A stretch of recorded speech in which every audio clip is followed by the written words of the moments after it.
Shalom, salam sejahtera, salam kebajikan dan salam kasih bagi kita semua Bapak Ibu yang Tuhan kasihi dimanapun kita berada. Pada saat ini kita akan mendengarkan sabda Tuhan, namun kita terlebih dahulu berdoa.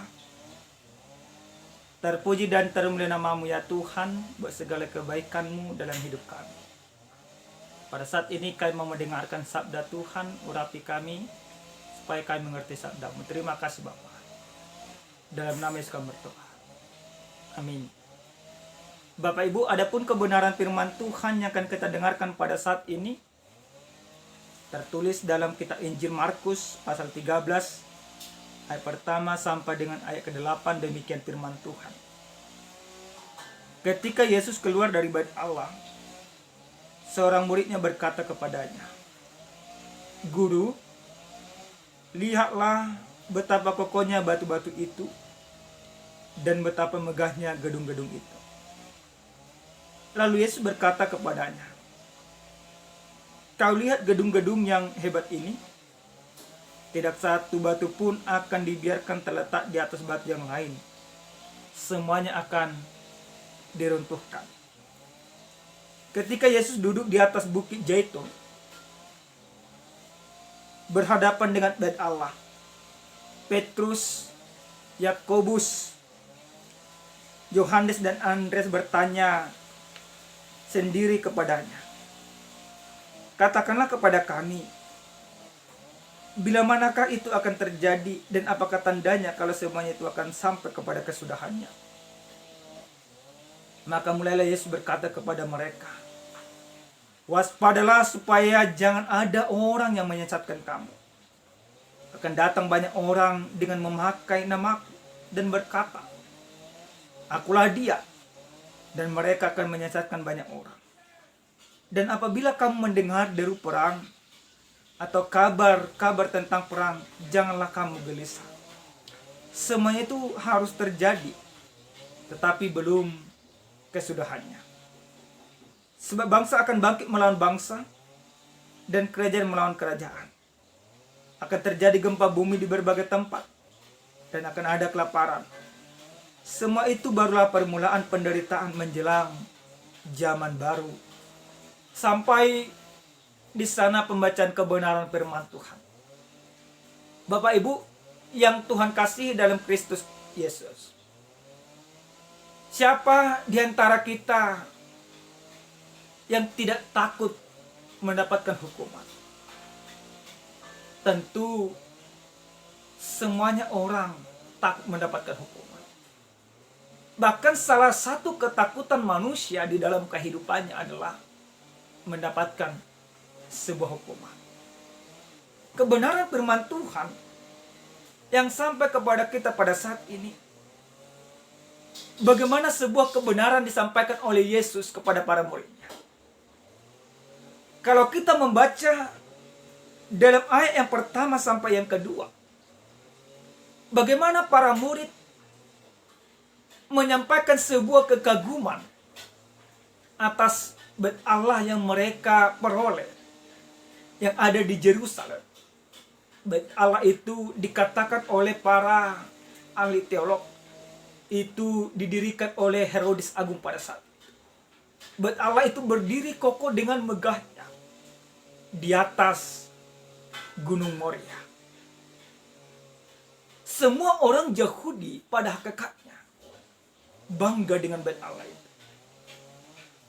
Bahkan bait Allah itu salah satu identitas daripada orang Yahudi pada saat itu. Maka tidak jarang orang-orang Yahudi yang di perantauan, mereka rela pulang untuk berziarah ke Yerusalem untuk melihat bait Allah yang mereka banggakan, yang menjadi identitas mereka, yang menjadi sumber kebanggaan mereka. Namun hal apa yang dipikirkan oleh murid bertentangan dengan hal apa yang disampaikan oleh Yesus. Para murid boleh saja bangga dengan bait Allah itu, tetapi Yesus mempunyai pandangan tersendiri.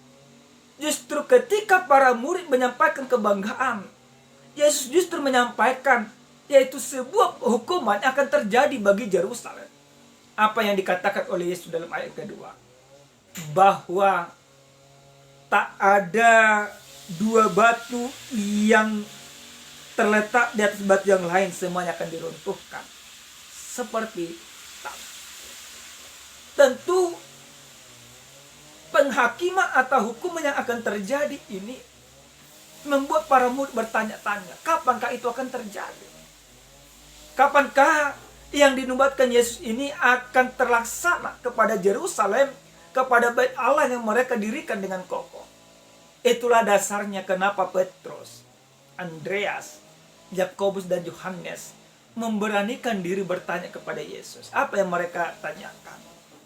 Yang mereka tanyakan adalah, mereka katakan, bila manakah itu akan terjadi dan apakah tandanya kalau semuanya itu akan sampai kepada kesudahannya?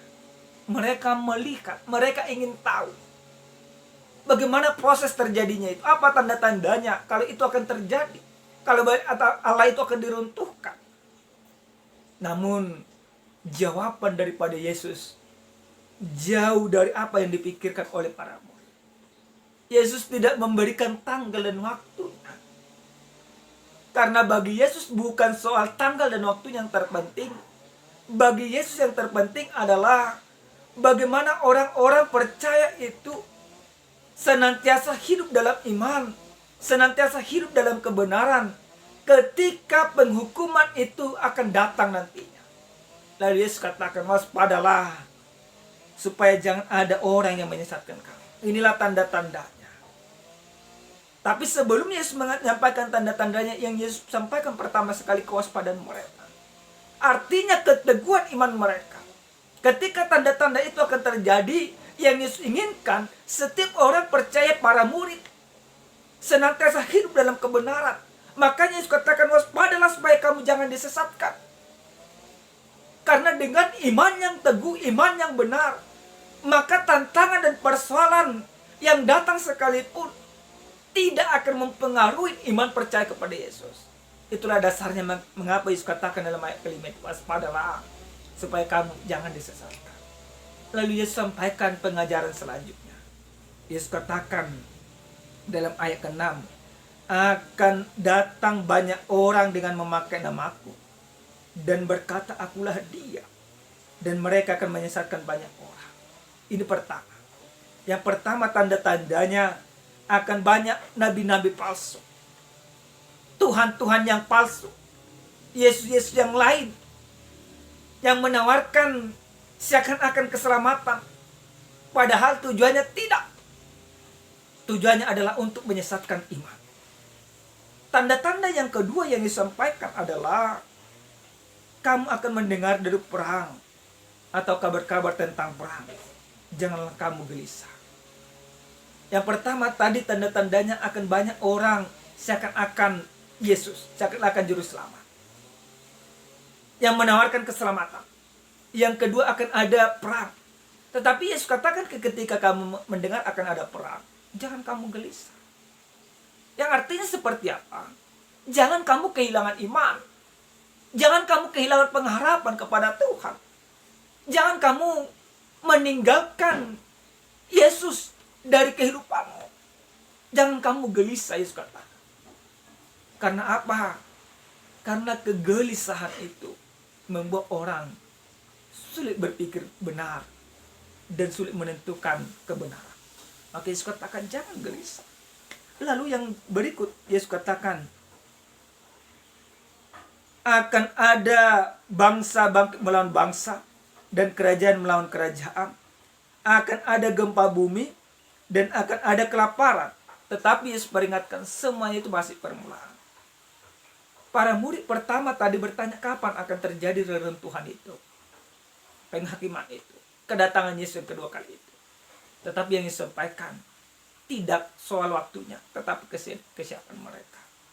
Lalu Bapak Ibu yang Tuhan kasih, apa yang boleh kita lihat dari kebenaran firman Tuhan ini?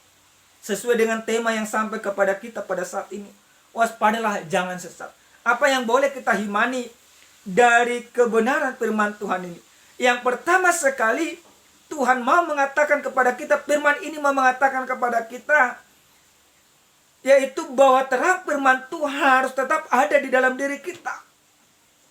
Jangan karena jabatan yang ada di dalam diri kita, kekaguman yang ada dalam diri kita, maka kita sampai kehilangan iman kepada Tuhan. Para murid Yesus, mereka boleh saja bangga dengan Bait Allah di Yerusalem. Tetapi yang terpenting bagi Yesus bukan soal kebanggaan mereka mempunyai Bait Allah di Yerusalem, tetapi kebanggaan mereka sesungguhnya adalah karena mereka sudah hidup dan diselamatkan oleh Tuhan. Maka siapa orang yang menaruh harapannya kepada dunia ini, dia akan tersesat. Siapa orang yang menaruh pengharapan kepada Bait Allah yang di Yerusalem, maka itu sia-sia. Siapa orang yang hanya bangga kepada jabatannya, maka dia tidak memperoleh keselamatan di dalam kehidupannya. Jabatan boleh saja ada, kedudukan boleh saja ada, itu tidak salah, itu sah-sah saja. Tetapi jangan itu menyesatkan kita, menyesatkan iman kita daripada Tuhan. Justru jabatan itu, kedudukan itu, pangkat itu harus membuat kita semakin waspada. Banyak orang sekarang ini, Bapak Ibu yang Tuhan kasihi, ketika dia masih orang biasa, dia hidup benar. Saya tertarik seperti salah satu pendapat dari para artis. Salah satu artis perempuan pernah berkata, saya takut menjadi seorang pejabat karena banyak hantu di sana, katanya. Sambil dia tertawa. Memang faktanya sekarang seperti itu. Ketika dia belum pejabat, dia mengatakan aku harus melakukan ini. Namun ketika dia sudah menjabat, apa yang dia lakukan? Dia tersesat. Maka Tuhan Yesus katakan, waspadalah. Waspadalah dengan semua kebanggaanmu di dalam kehidupanmu. Karena apa? Karena ketika Tuhan datang, semua kebanggaanmu yang diberikan oleh dunia ini, itu akan dihancurkan. Itu tidak berfaedah di hadapan Tuhan. Yang berfaedah di hadapan Tuhan adalah imanmu kepada Kristus Yesus. Yang kedua, Bapak Ibu yang Tuhan kasihi, apa yang boleh kita hidupi dari kebenaran firman Tuhan ini? Firman ini mau mengajarkan kepada kita supaya kita tetap hidup dalam kebenaran. Bapak Ibu yang Tuhan kasihi, apa yang diperingatkan oleh Yesus? Waspadalah, akan banyak orang memperoleh datang menggantikan nama aku, mempergunakan nama aku. Yesus katakan, dunia ini juga demikian. Ada mengatakan inilah keselamatan itu, inilah keselamatan itu, inilah keselamatan. Tetapi percayalah bahwa keselamatan satu-satunya di dalam kehidupanmu adalah Yesus. Maka jangan pernah engkau meninggalkan iman percaya kepada Yesus. Engkau diajak untuk tetap hidup dalam kebenaran. Jangan sampai juga ketakutan yang ada di dalam kehidupanmu membuat engkau kehilangan iman kepada Yesus. Jika engkau mendengarkan deru perang, yang harus kamu lakukan dalam kehidupanmu, dekatkan dirimu kepada Tuhan. Bapak Ibu, kalau kita sadar, dunia ini sekarang sudah masuk ke dalam zaman-zaman akhir. Kenapa kami katakan demikian? Karena memang peperangan terjadi di mana-mana. Palestina dengan Israel, Israel dengan Palestina, Libanon dan lain sebagainya. Namun jangan ini membuat kehilangan iman kita. Kalau kita mendengarkan semuanya itu masih permulaan zaman baru. Yang ketiga, Bapak Ibu yang Tuhan kasih dalam Kristus Yesus, di dalam masa-masa penantian ini, karena semuanya itu masih permulaan, Yesus katakan, maka yang harus kita kerjakan adalah kerjakan keselamatanmu di dalam kehidupan. Kenapa kami katakan demikian? Banyak orang setelah dia tahu, dia memahami segala sesuatu, dia tidak mengerjakan keselamatannya. Maka di dalam penantian ini, yang terpenting adalah bagaimana iman kita, bagaimana orang beriman tetap mengerjakan keselamatan di dalam kehidupannya. Menunjukkan kasih sebagaimana yang Tuhan inginkan di dalam kehidupan. Itulah salah satu cara bentuk kewaspadaan kita. Dan itulah salah satu cara menunjukkan bahwa kita hidup dalam kebenaran, tidak pernah tersesat. Maka firman ini mengajak setiap orang yang percaya supaya dia mengerjakan keselamatan di dalam kehidupannya, supaya dia senantiasa memberikan segala hidupnya untuk kebenaran. Maka Bapak Ibu, yang harus kita bangun di tengah-tengah rumah tangga kita, bangun keintiman dengan Tuhan, bangun hubungan yang harmonis dengan keluarga, bangun hubungan yang baik di dalam pekerjaan. Maka itulah bentuk kewaspadaan kita sembari menantikan Tuhan datang ke dunia ini. Amin. Kita berdoa. Terima kasih ya Tuhan kami, Tuhan yang maha baik, buat kebenaran firman yang sudah kami dengarkan. Biarkanlah kiranya kami mengerjakan iman kami sebagai bukti bahwa kami percaya bahwa Yesus akan datang, dan sebagai bukti bahwa Yesus sudah hidup dalam hati kami. Terima kasih Bapa. Dalam nama Yesus kami berdoa. Amin. Shalom. Salam sehat. Tuhan memberkati.